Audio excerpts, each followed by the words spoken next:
Okay, in this video, we're going to go over setting up the back end. This will involve setting up some plugins as well as changing some settings. Okay, so the first thing we're going to do is we're going to go and get some of the plugins that we need. So let's go over to Plugins and Add New. Now, depending on whether you want your microblog to be private or public, will depend on whether you want to use any SEO plugins to help it rank within the search engines. So if it's going to be private, then you don't need to bother putting any of these search engine plugins in here. If you are going to want it to rank, then you're going to want to put these in. So let's go over here to popular. And then what you want to do is you want to put in, just roll down here until we find all-in-one SEO pack. Okay, and then we'll install this one.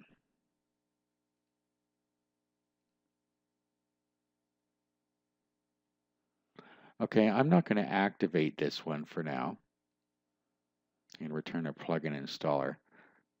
As I said, I'm going to show you how you can set it up private, so I don't really want to activate that one. It's easy, however, you can just take the defaults and it's good enough.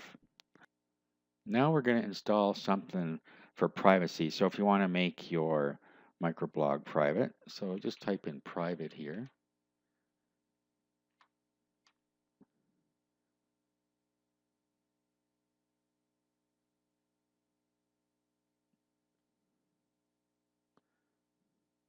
Okay, and then you want this one called John Radio Private Site.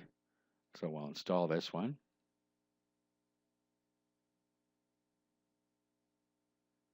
And then we're going to return. I'm going to be activating that one manually as well as SEO pack so I can show you how they work. And then you can decide how you want it to install your blog. Okay, now the next one you want is something that will redirect logins to the front page.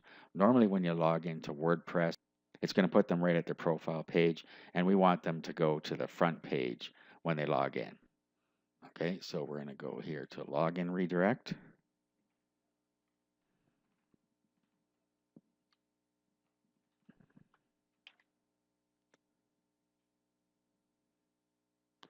Okay, and the one I like to use is called Peter's Login Redirect.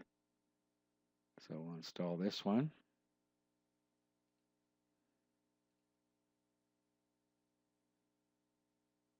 And let's activate that one.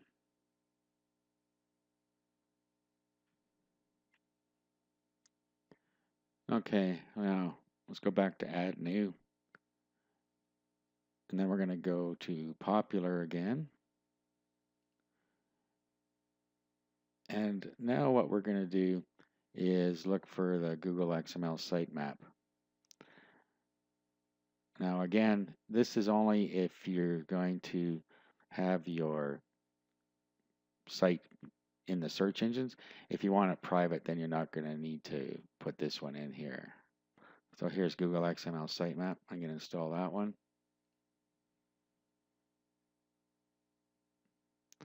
Okay, there we are. So let's go to our plugin page here. Actually, that's not where I wanted to be. Just into plugins. And what we're going to do here is we're going to get rid of this Hello Dolly one. So let's just delete that. It's just taking up space. And then what you want to do is activate Akismet. What this will do is it'll take care of any spam comments that people put into your site. So if you have a public site, this is going to be important that you activate this. Now, when you do, you have to put a key in here. Okay, so activate your Akismet account.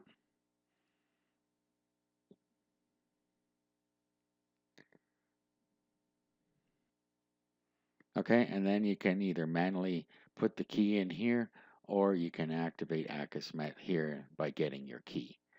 Okay, so you're going to want to do that for a site that is not private. And maybe you want to do it for a private one too, depending on how your users get into there. If you invite them and set them up yourself, you probably don't need it.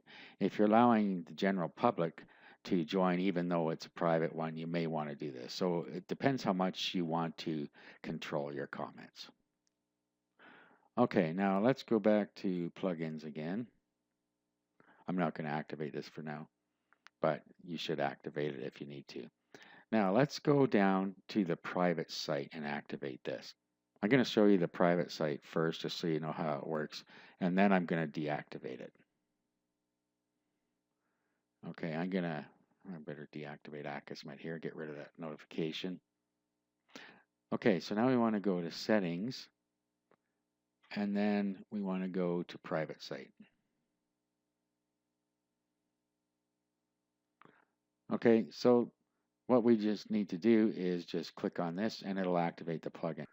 Okay, now when we go down a little further here, whether you're allowing self-registration, okay, so do not block WordPress standard user registration page. And then this is available under settings as well, so anyone can register. A landing notification. Okay, so with this one, if we're using the private site, we don't need the login redirect because we can go to site home and it'll accomplish the same thing. But we do need it if we are leaving it public. Okay, or you can do a specific URL here. Okay, and then down further, we can have a custom login page if you want to create one. And you can have visible exclusions. So you can exclude content from being invisible here. Okay, so let's save the changes. All right, now I'm going to log out.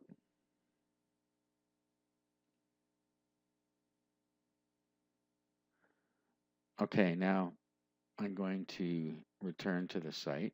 So this is me trying to access it. And you'll see that I can no longer get to the site unless I'm logged in. So let's log in.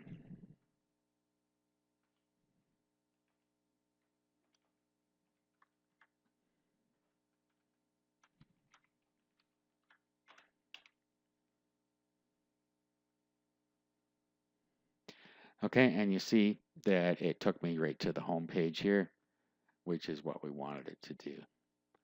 Okay, so let's go to the dashboard. And I'm going to plugins, and now I'm going to deactivate that plugin. I just wanted to show you how it worked. So let's deactivate. Okay, so now our site is public, so we can go into the all-in-one SEO pack and activate this.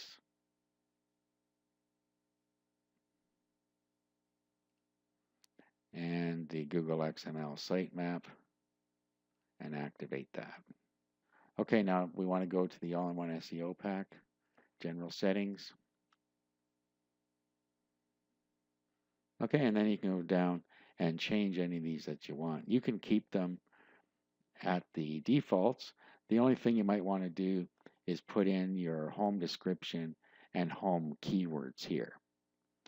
And then down here, what you can do is, if you want, you can take this pipe out of here. You have page title / blog title.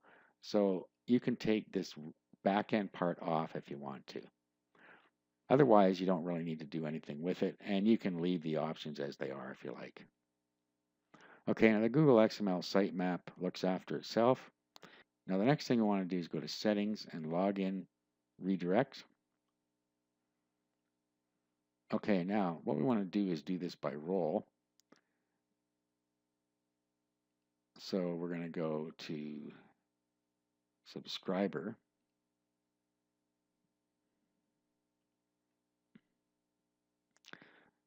Okay, and then you want to put the URL to the home page in here, which is your domain name / your folder name, or just your domain name if you didn't put it in a folder. Okay, so that's going to take them directly to the front page when they log in. So we can add the rule.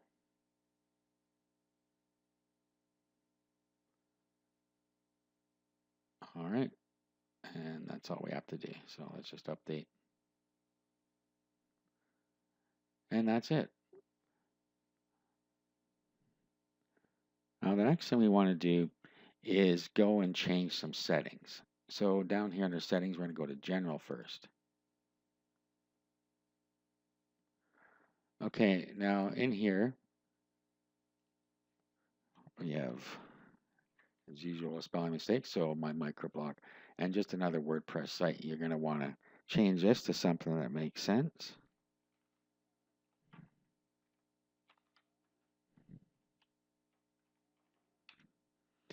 Okay, and then down here, anyone can register. We've already done that, and you can set your time zone here if you want.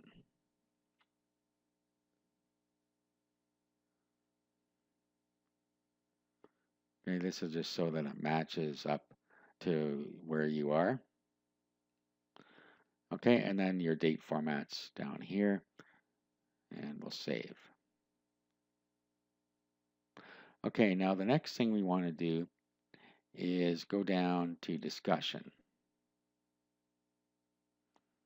And what you want to do is turn off this link notifications and make sure allow people to post comments on new articles is turned on.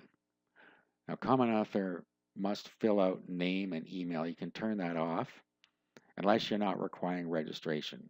I suggest you require registration on your site for them to participate. Users must be registered and logged in to comment. Check that one.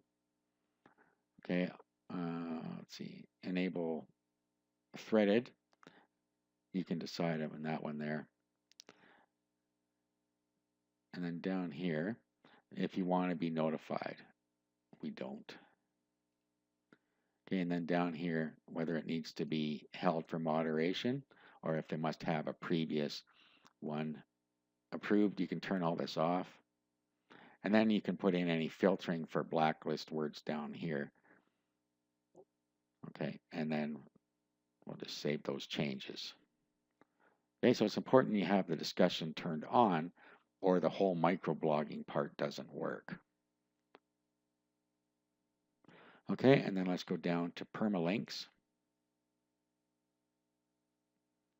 And then we're going to go down and we're going to put post name here and save. Okay, at this point, we have everything set up that we need set up. In the next video, we're going to go through actually preparing our blog here for use.